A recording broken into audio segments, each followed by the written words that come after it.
think we are good. Hello, my name is Sandy Padala, founder and CEO at Rex Academy, where we make it easy to learn and teach technology skills. Today, our guest is Mr. Curt Hazelbaker.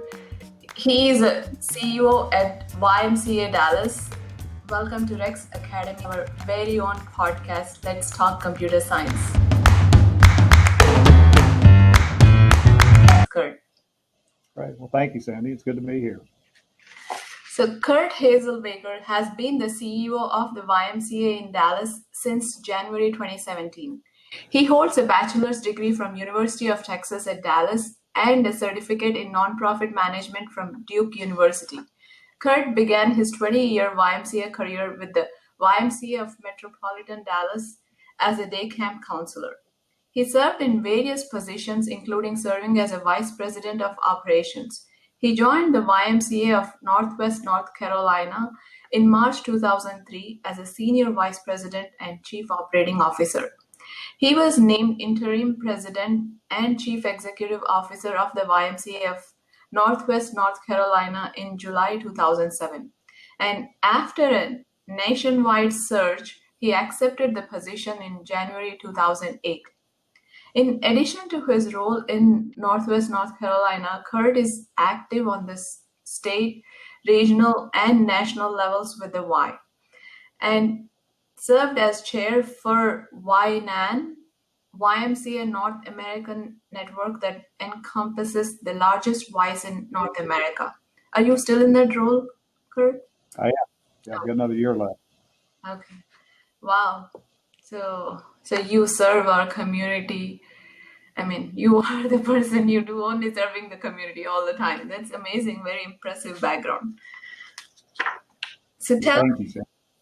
So tell me your story. What compelled you to become a YMCA CEO?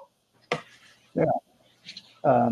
You talked about when you read my bio about my first job was as a day camp counselor, and that was 37 years ago.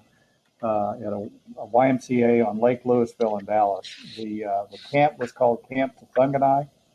I don't know what that name meant or why we had that name. The name's since been changed to YMCA Camp on the Lake.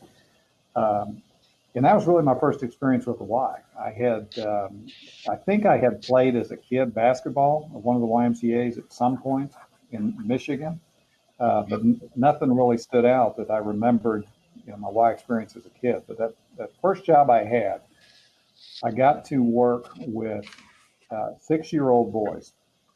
So every week I would have a different group of 6-year-old boys. And I also drove a bus. And fortunately, I don't do that anymore. That was not something I enjoyed. But we would pick up kids from all over Dallas and North Dallas and bring them up to the camp. And a lot of those kids, Sandy, I got to see the firsts through their eyes. And what I mean by that is that camp had a lot of the elements a resident camp would have. It was on a lake, so we had ski boats and sailboats. We had BB guns. We had horseback riding. We had archery. The kids could swim in the lake inside a swim area. And a lot of those kids had never done any of that. Watching kids when they walked into the water without their shoes on and feel the mud between your toes, because they'd been swimming and had been in a pool. Seeing a kid's face when they would get on a horse and how exciting that was. So I got to experience those firsts through those kids' eyes. And I fell in love with it. I liked what we did. I liked how we helped kids and gave kids more experience. And as I progressed through the Y with my career, each time I took on more responsibility. And there was a point, this is probably 1990, started working with volunteers. And the volunteers help out at the Y because they're passionate about the Y. We're not paying them anything. They do it because they love it. And I really liked that aspect of it.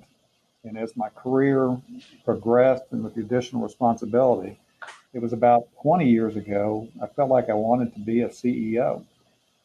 And the first job I went after as a CEO, I didn't get, but that opened the door for me to go to Winston-Salem, North Carolina, in the chief operating officer role, and became a CEO there in 2007. So I enjoy it. It's one of the no. It's like a lot of people could say, but I really mean it. I have no 2 days in a row that are alike. Uh, so it's a good role for me, and it's something I really enjoy. Yeah, that is very impressive. Like, I mean, it sounds a lot of fun. I wish I was one of those 6-year-olds. And also, like, you're serving community and mixing and not compromising on your career either. So that is very impressive.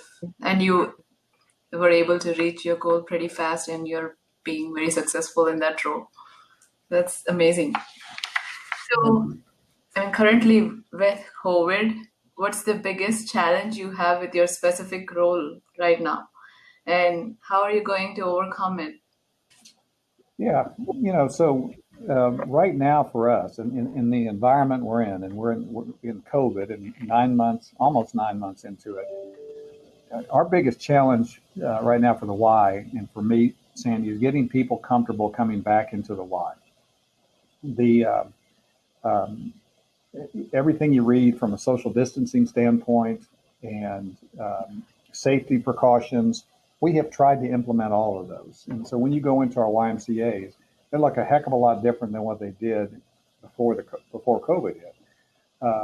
We've got some extraordinary practices put in place to keep people safe.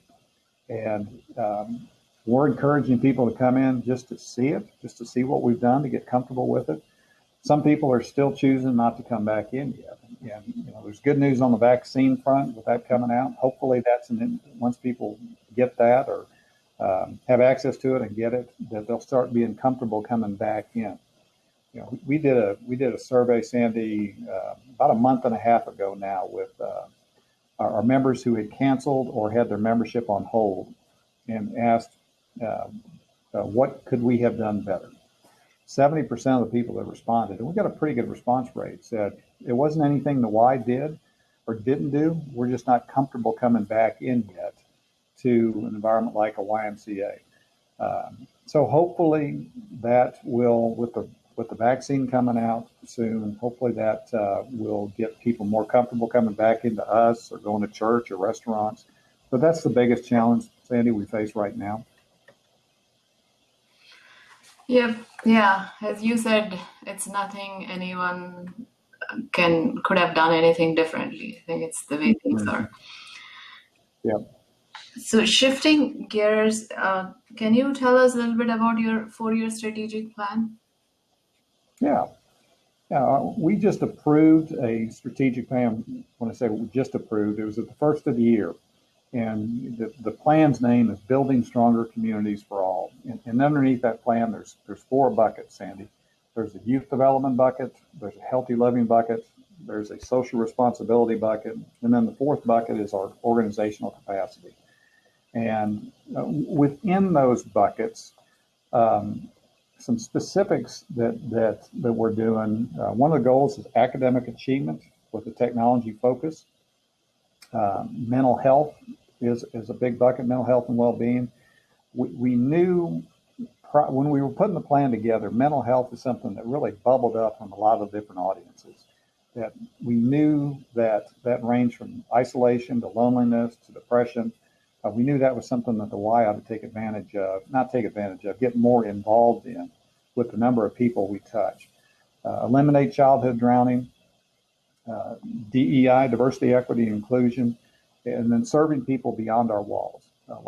Most people don't know this, that about 2/3 of the people that use the Y or members of the Y or active with the Y never come in our buildings. We go to where they're at. We work with you at different elementary schools through our after-school program when we want to expand that work. And then with the technology focus, another area that we're looking at within that is esports, and kids that are getting more active with esports. You're seeing a lot more information on that. We think there's a role for the Y in that.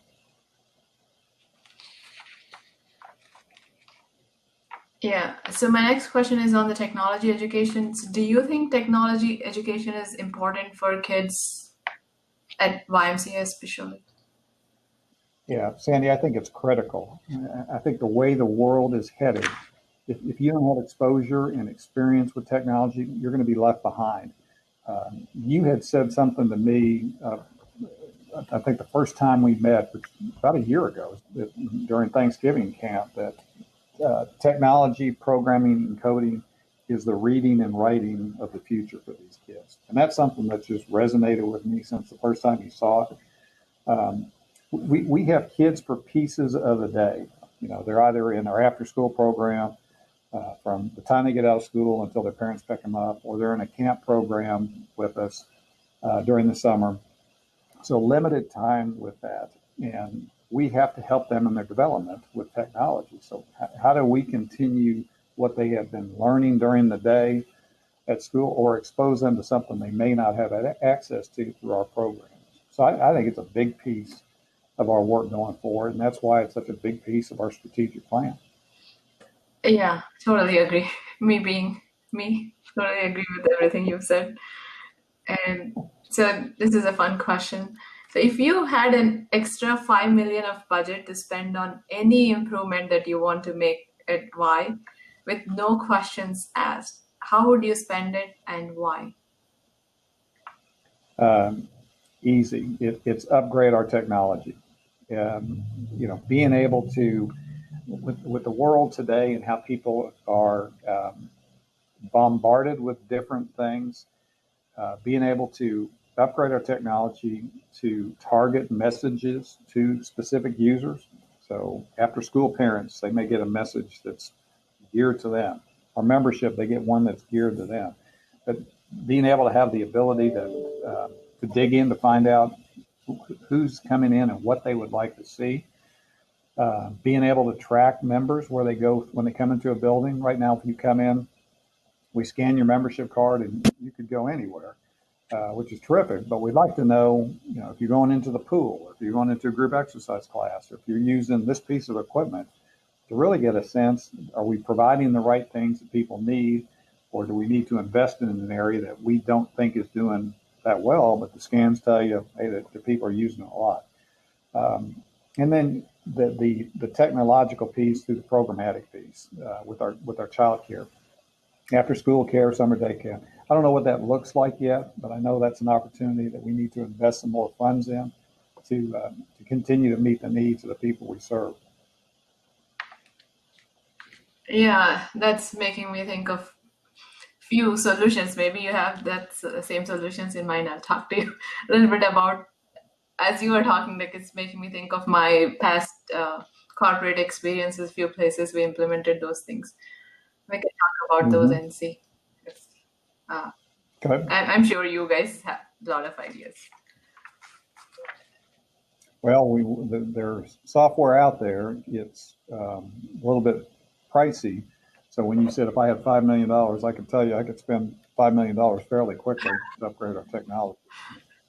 Yep. Yeah, and with this latest technologies and like wearables and all of that, I think yeah, you can get all of that Yep. information very easily if you put a wearable on everyone who comes in. So, Yep. yeah.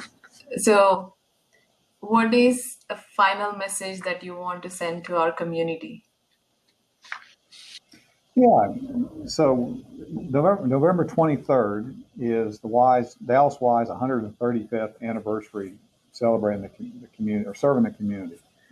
In 1885, when the Y was founded downtown, we had a budget of $4,000, and we provided the members who came in. There was a little over 100 back then, Sandy. There was a reading room, there was a gymnasium, and the biggest thing that we did was provide baths. So when the cowboy rode into town and they wanted to take a bath for Saturday night, they could come to the Y and pay to take a bath. Now, we don't do a lot of those things that we did in 1885. The beauty of the Y, in my opinion, is our ability to adapt to how things change. So we've adapted through decades as going through the world wars, fitness becoming a phase, childcare becoming something that parents need, what we've done through COVID with the work that we've done, and we continue to adapt. So my role is to make sure that the Y is here for the next 135 years and meeting those needs, whatever those needs are. There's going to be needs, Sandy, that pop up in 5, 10, 15 years from now that we're not thinking about today, and maybe the community's not thinking about it, but it's going to emerge, and that's something the Y should do. So just so that people know a little bit more about us.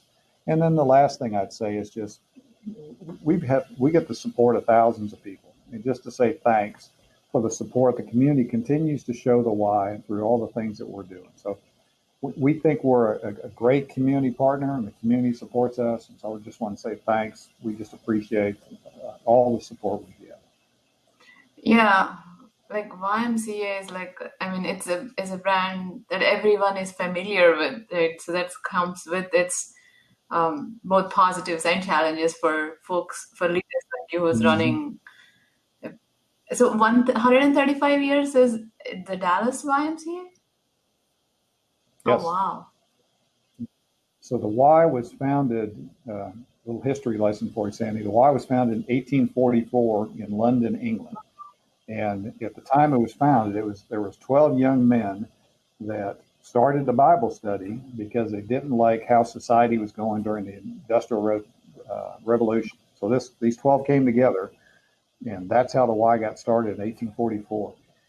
In 1851, the first Y in North America opened in Montreal in November of 1851, and then Boston in December of 1851. So we've been around a long time. It took a little while to get here to Dallas, but still 135 years is a good history mark. Oh, yeah. Yeah, definitely. That is a history. And you're part of that history, leading the history. It's amazing. Thank you so much for your time, and thank you for being on our podcast. Great. Thank you for having me. Happy Thanksgiving to you and your family.